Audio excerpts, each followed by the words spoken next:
Cebu to Siargao by ferry? Pwede kaayo. You can get on a ferry from Cebu to Surigao, then take another one to Siargao. You have two options. Pwede same day Cebu to Siargao or take an overnight ferry to Surigao, then go to Siargao in the morning. If you prefer a faster way to Siargao, sakay ka ng Ocean Jet Ferry from Cebu Pier 1 at 7 a.m.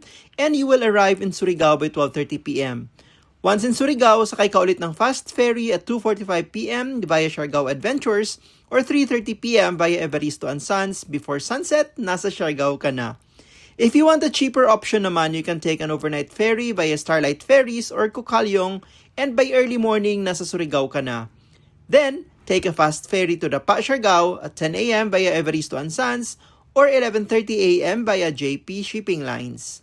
Same terminal lang sa Surigao Port, so it's pretty convenient.